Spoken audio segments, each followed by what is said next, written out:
നമസ്കാരം. വാനനിരീക്ഷകർക്ക് ഇനി ഇത്തരമൊരു അവസരം ലഭിക്കാനില്ല. കഴിഞ്ഞ 2 പതിറ്റാണ്ടിനിടയിലെ ഏറ്റവും തിളക്കമേറിയ വാൽനക്ഷത്രത്തെ ഈ മാസം കാണാൻ ഇന്ന് അവസരം ഒരുങ്ങുകയാണ്. 1,60,000 വർഷത്തിൽ ഒരിക്കൽ മാത്രം സംഭവിക്കുന്ന ഒരു അപൂർവ ധൂമകേതു ഇന്ന് ആകാശ കാഴ്ചയൊരുക്കുകയാണ്. സൂര്യനെ പ്രദക്ഷിണം ചെയ്യുകയും ഒരു കോമയോ വാലോ പോലെ തോന്നുന്ന ഭാഗം പ്രദർശിപ്പിക്കുകയും ചെയ്യുന്ന ബഹിരാകാശ വസ്തുക്കളെയാണ് ധൂമകേതു എന്ന് വിളിക്കപ്പെടുന്നത്. കോമറ്റ് G3 അറ്റ്ലസ് എന്ന വാൽനക്ഷത്രം സൂര്യനോട് ഏറ്റവും അടുത്തെത്തിച്ചേരുന്ന ദിവസമാണിന്ന്. നിലവിൽ ഭൂമിയിൽ നിന്ന് കാണാനാവുന്ന ഗ്രഹങ്ങളായ വ്യാഴത്തെയും ശുക്രനെയും തിളക്കം കൊണ്ട് കോമറ്റ് G3 അറ്റ്ലസ് വാൽനക്ഷത്രം പിന്നിലാക്കിയേക്കുമെന്നാണ് ബഹിരാകാശ ഗവേഷകർ വിശദമാക്കുന്നത്. ചിലിയിലെ അറ്റ്ലസ് ദൂരദർശിനിയാണ് കോമറ്റ് G3യെ 2024 ഏപ്രിൽ 5-ന് കണ്ടെത്തിയത്. തിരിച്ചറിയുമ്പോൾ ഭൂമിയിൽ നിന്ന് 655 ദശലക്ഷം കിലോമീറ്റർ അകലെയായിരുന്നു ഇതിന്റെ സ്ഥാനം.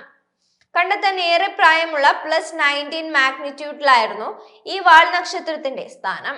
കോമറ്റ് G3 അറ്റ്ലസിന് സൂര്യനെ ചുറ്റാൻ ഏകദേശം 1,60,000 വർഷമെടുക്കും. ഇത്രയും ദൈർഘ്യമേറിയ ഭ്രമണപഥത്തിലൂടെയാണ് സഞ്ചാരം എന്നതിനാൽ ഈ ധൂമകേതുവിനെ ഇനി എന്ന് കാണുമെന്ന് നമുക്ക് ഊഹിക്കാൻ കൂടി കഴിയില്ല. അതിനാലാണ് ഇന്നത്തെ ആകാശ കാഴ്ച അത്യപൂർവ വിസ്മയമായി മാറുന്നത്. ഇന്ന് ദൃശ്യമാകുന്ന comet G3 Atlas once in a life time അനുഭവമായിരിക്കും വാനനിരീക്ഷകർക്ക് സമ്മാനിക്കുന്നത്. കോമറ്റ് G3 അറ്റ്ലസ് ജനുവരി 13-ന്, അതായത് ഇന്ന് സൂര്യോപരിതലത്തിന് 8.7 ദശലക്ഷം മൈൽ മാത്രമാണ് അടുത്തെത്തുക. ഭൂമി ഇതിനേക്കാൾ 10 മടങ്ങ് അകലത്തിലാണ് സൂര്യനെ വലം വയ്ക്കുന്നത്. സൂര്യനെ ഇത്രയും അടുത്ത് സാധാരണയായി വാൽനക്ഷത്രങ്ങൾ എത്താറില്ല. അതിനാൽ സൂര്യനെ അതിജീവിക്കുമോ ഈ വാൽനക്ഷത്രം എന്ന സംശയം സജീവമാണ്. സൂര്യന് വളരെ അടുത്തെത്തും എന്നതുകൊണ്ട് തന്നെ കോമറ്റ് G3ക്ക് തിളക്കവുമേറും. എന്നാൽ നഗ്നനേത്രങ്ങൾ കൊണ്ട് കോമറ്റ് G3 അറ്റ്ലസ് ധൂമകേതുവിനെ കാണുക പ്രയാസമായിരിക്കും. എന്തായാലും ദൂരദർശിനികളുടെ സഹായത്തോടെ ബഹിരാകാശ ശാസ്ത്രജ്ഞർ കോമറ്റ് G3 അറ്റ്ലസിനെ നിരീക്ഷിച്ചു വരികയാണ്. 1,60,000 വർഷമെടുത്ത് സൂര്യനെ ചുറ്റുന്ന വാൽനക്ഷത്രമാണ് ഈ G3 അറ്റ്ലസ്.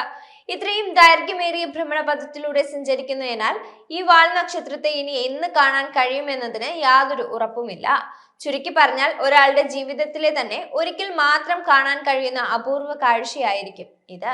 2024 ഏപ്രിൽ 5-ന് ചിലിയിലെ asteroid terrestrial impact last alert system അഥവാ അറ്റ്ലാസ് ആണ് ഈ G3 അറ്റ്ലസിനെ കണ്ടെത്തിയത്. തുടക്കത്തിൽ തിളക്കം കുറഞ്ഞു മങ്ങിയൊരു വാൽനക്ഷത്രം. എന്നാൽ സൂര്യനോട് അടുത്തു വരുന്നതോടെ ഇത് പ്രകാശിച്ചു തുടങ്ങി.